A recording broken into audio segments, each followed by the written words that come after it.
तो दोस्तों अभी बहुत सारा बात चल रहा है कि बांग्लादेश श्रीलंका वगैरह में हो गया, रिजीम चेंज हो गया। तो अब पाकिस्तान की बारी है। ठीक है, तो मैं मीडिया में भी आ रहा है और यूट्यूब पर सूरज हर जगह पोस्ट कर रहा है, तो चला रहा है, टीजर आ रहा है इस सब चीज़ का। लेकिन अभी कुछ साल शायद 1 या 1.5 साल पहले ऑलरेडी पाकिस्तान में हो चुका है। ठीक है, जो वहाँ का पॉपुलर लीडरशिप था, इमरान खान को अंदर डाल दिया जा चुका है, जेल में डाल दिया गया है। उसको निकालने के लिए भी बहुत सारा प्रोटेस्ट हुआ है, और वहाँ पर उस समय वो सक्सेस नहीं हुआ है। ठीक है, सक्सेस नहीं हुआ है। क्यों नहीं हुआ है, बहुत आसानी से आप समझ सकते हैं। ठीक है, वो पाकिस्तान का जो फॉरेन रिलेशनशिप है, देखिए बहुत ध्यान से सुनिएगा, बहुत इंटरेस्टिंग है।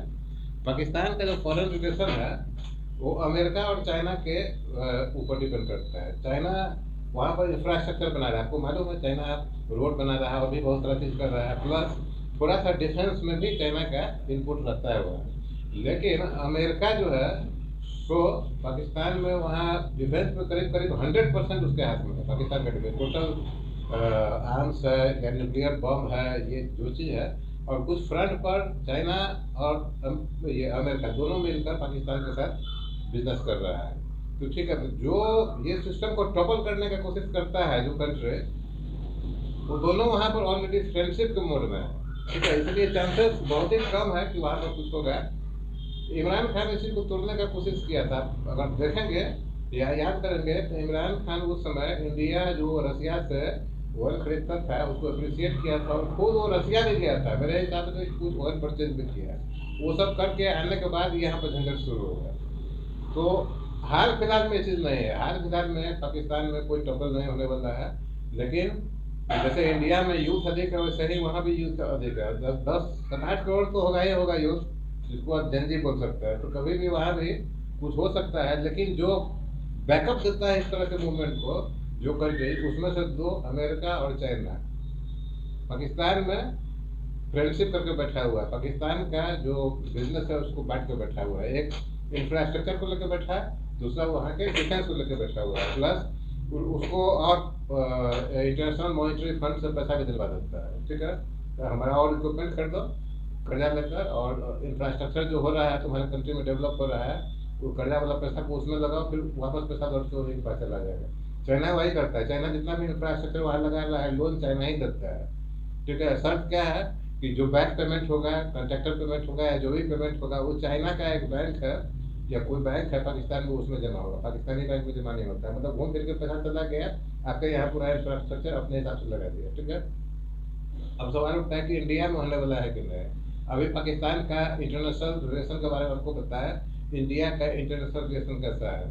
देखिए, हमारा रसिया के साथ बहुत ही अच्छा है। ठीक है, इतना अच्छा है कि हम चाह कर भी उस रिलेशन को मॉडिफाई नहीं कर सकते हैं। फ्रांस के साथ अच्छा है, फ्रांस के साथ भी हम हथियार देते हैं, मिराज वहीं का है, राफेल वहीं का है, इन्वेस्टमेंट भी है फ्रांस का। ठीक है, जर्मनी के साथ जितना ऑटोमोबाइल सेक्टर में एडवांस प्लांट वगैरह लग रहा है सब उसी का है। तो हमारा, और अमेरिका के साथ भी अच्छा है। सबसे बड़ा व्यापार जो हमारा है अमेरिका के साथ ही होता है। ठीक है, तो हमारा सबके साथ हमने बांट के रखा। देखिए, अमेरिका से व्यापार भी होता है, कुछ हद तक डिफेंस रिलेटेड सामान भी हम लोग अमेरिका से लेते हैं। रसिया के साथ हमारा जो व्यापार होता है, ट्रेड जिसको बोलते हैं, वो अमेरिका के रिस्पेक्ट में कम है, लेकिन डिफेंस का इक्विपमेंट लेते हैं। फ्रांस के साथ बराबर बराबर का है, डिफेंस इक्विपमेंट लेता है, और नॉर्मल व्यापार भी है, कम है। जर्मनी के साथ भी वही है। ठीक है, चाइना के साथ भी है। चाइना के साथ तो व्यापार ऐसा है कि चाइना कभी चाहेगा नहीं कि इंडिया डिस्टर्ब हो।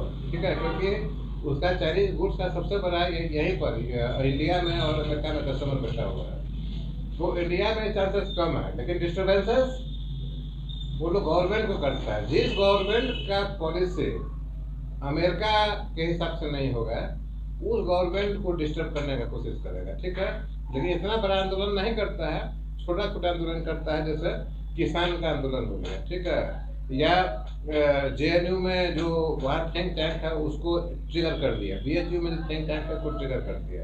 इस ढंग से, क्योंकि पॉपुलेशन अधिक है, कई सारे स्टेट्स है, हर स्टेट में अलग अलग गवर्नमेंट है और अलग अलग विचारधारा है। इसके कारण एक साथ उतना विचारधारा को एक पॉइंट पर कंसंट्रेट करना मुश्किल है। अगर दो स्टेट में अमेरिका के फेवर में बोलने वाला गवर्नमेंट बैठा हुआ है, तो दो स्टेट में उसके अगेंस्ट में बोलने वाला है। उसी तरह कुछ स्टेट अगर रसिया के फेवर में बात करता है तो कुछ स्टेट जो है तो चीन के फेवर में बात करता है, ठीक है। तो इस ढंग का है। छोटा कंट्री में ये चीज़ कम होता है। छोटा कंट्री के हिसाब से पाकिस्तान कुछ बड़ा है, 24-25 करोड़ पॉपुलेशन है, लेकिन फिर भी विचारधारा बहुत छोटा है, रेस्पेक्टिवली विचारधारा बहुत छोटा है, ठीक है। उसको अफेक्ट करना बहुत आसान होता है। छोटा कंट्री है, 3-4 प्रोविंस या स्टेट है, तो मोटा मोटी ये होता है कि वो सभी स्टेट में उसी का गवर्नमेंट रहता है जिसका गवर्नमेंट सेंटर में है। मतलब एक ट्रिगर से ही पूरा स्टेट को डिस्टर्ब किया जा सकता है। तो इंडिया अभी फिलहाल सेफ है, छोटा मोटा आंदोलन होगा। पाकिस्तान में भी चांसेस नहीं है, क्योंकि रसिया के साथ वो डेवलपमेंट में आगे बढ़ नहीं पाया, बिजनेस वगैरह में इमरान खान को जेल में डाल दिया। और चाइना और अमेरिका जो है सो अपना इंटरेस्ट को बहुत अच्छा से उसमें पोस्ट किए हुए है पाकिस्तान में। एक डिफेंस में है, एक इंफ्रास्ट्रक्चर में, दोनों मिलकर उसको लूट रहा है, ठीक है। और जब तक वहाँ से पैसा आ रहा है तब तक कुछ नहीं होगा। दूसरा तीसरा कंट्री अगर उसमें इन्फिल्ट्रेट करने की कोशिश करेगा तो दिक्कत होगा। जैसे रसिया के साथ इमरान खान चाहा था कि इसके साथ भी हम लोग समझौता करें और बिजनेस करें, तो उसी समय से पूरा का पूरा गड़बड़ हो गया। तो आज के लिए इतना है, और काम पर जाइए, हम भी अपने काम पर जा रहे हैं। लेकिन अगल बगल भी ध्यान रखना पड़ता है, क्योंकि सभी इन्वायरमेंट मिलकर आपके बिजनेस, आपके नौकरी और आपका दैनिक चीज पर भी प्रभाव पड़ता है।